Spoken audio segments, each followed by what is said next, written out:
Hey everyone, and welcome. Have you ever stopped to think about how your computer understands you?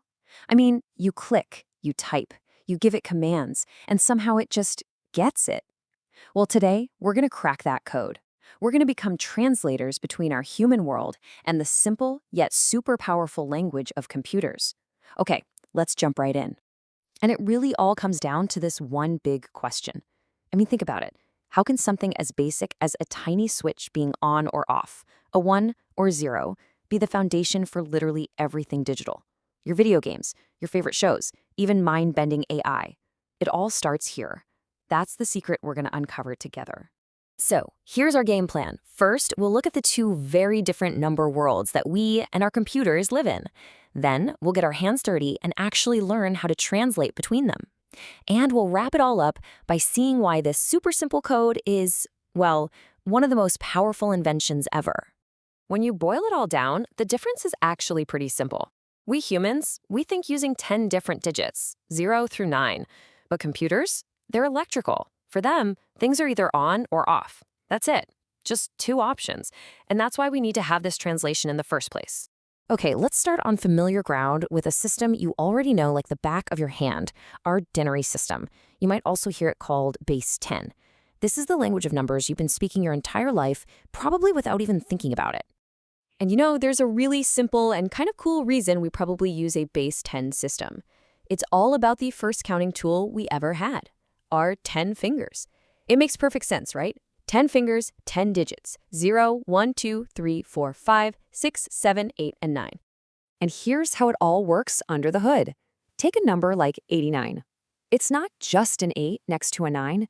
It's really 8 tens and 9 ones.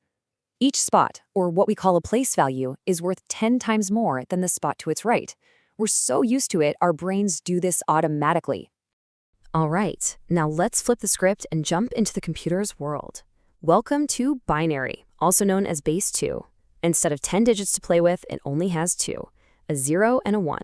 That's the whole shebang. This is the native language of every single digital device you own. And the absolute most fundamental building block here is something called a bit. It's short for binary digit, and it's basically the atom of the digital universe. A 0 just means an electrical switch is off. A 1 means that switch is on. Seriously, that's it. Your computer is just flipping billions of these little switches on and off incredibly fast. So you see, the same place value logic totally applies here.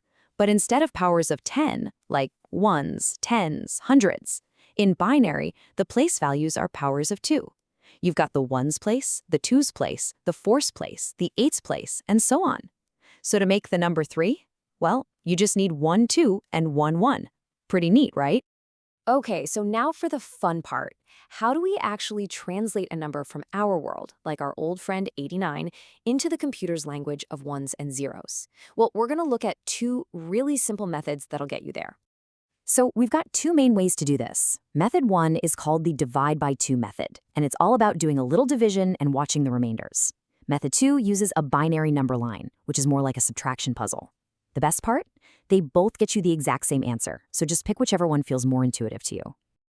So from method 1, all you're going to do is keep dividing your number by 2 over and over again.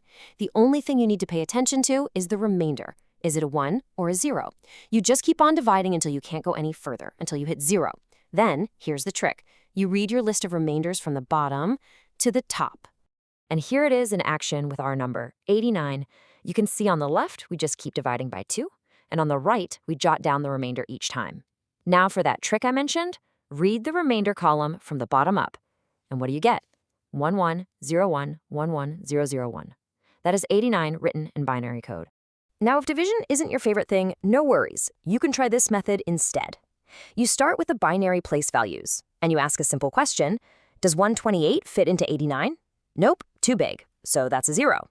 Okay, what about 64? Yep, it fits, so we put a 1 there and subtract 64 from 89, which leaves us with 25. Then you just keep going down the line with your new number, 25. Does 32 fit? No. Does 16? Yes. And on you go. And voila, there you have it. The number 89 in our world is exactly equal to 01101010 in the computer's world. See? Two completely different methods, but they both lead to the exact same perfect result. That's the translation. But this isn't a one-way street. Computers need to talk back to us. So we also need to be able to translate their code back into numbers we can actually understand.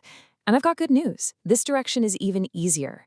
So let's grab a random binary number. Say 0110110. The first thing we do is line it up with its place values. So from right to left, we've got the ones place, the twos, the fours, eights, 16s, 32s, 64s, and so on. Okay, now for the super easy part. You just look for wherever there's a 1. You can totally ignore the zeros. So we have a 1 in the 64s place, the 32s place, the 4s place, and the 2s place. Just add those numbers together, 64 plus 32 plus 4 plus 2 equals 102. And bam, you've just translated from computer speak back to human. So we figured out the how, but let's take a step back and ask the big question. Why does this ridiculously simple system matter so much? Well, the answer is all about its incredible ability to grow. Just to give you a practical example, in the not-so-distant past, many computer systems worked with chunks of 16 bits at a time. So, with 16 of these little on-off switches, the smallest number you can make is pretty obvious, right? 0, just 16 zeros, in a row. But what's the biggest number you can make, with 16 ones in a row? The answer is kinda huge. That's right, 65,535, with just 16 little ones and zeros. That's what you get when you add up all 16 of those binary place values. And it shows you the real power of this system. Every single bit you add doubles the amount of numbers you can represent. It grows incredibly fast. And honestly, that is the most important thing to remember. This isn't just about math problems. It's about everything. Every single color in that photo on your phone, every note in your favorite song, every word on this screen. It's all just a long, long sequence of these simple ones and zeros. It is the DNA of our modern world. Which really leaves us with one final, kind of mind-blowing thought, doesn't it? We have built this entire complex, amazing digital civilization on a foundation that is as simple as yes or no, on or off. Knowing that, what are we going to build next? What impossible-seeming things will become reality tomorrow, all thanks to these simple rules? Anyway, I hope this helped you appreciate the hidden language that's all around us. Thanks for tuning in.